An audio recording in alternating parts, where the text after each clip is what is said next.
Sir, meron akong kakilala. Sobrang galing nito.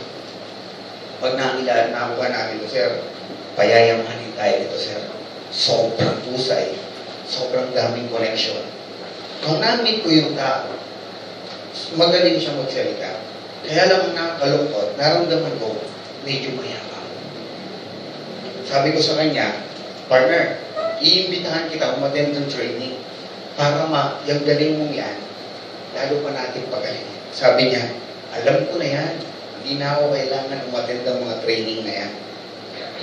Sobrang yabang. Ngayon, meron naman akong nakausap. Sabi nitong tao kausap ko, Sir, hindi ko po linya yan.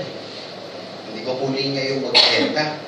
Hindi ko rin po linya yung dumaldal.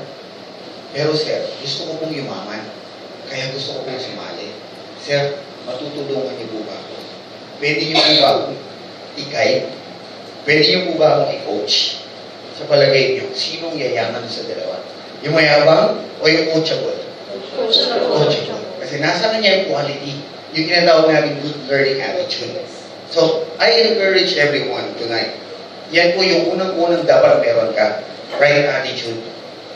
Sabi ng Proverbs 11 verse 2, pwede natin basahin sabay-sabay. Ready?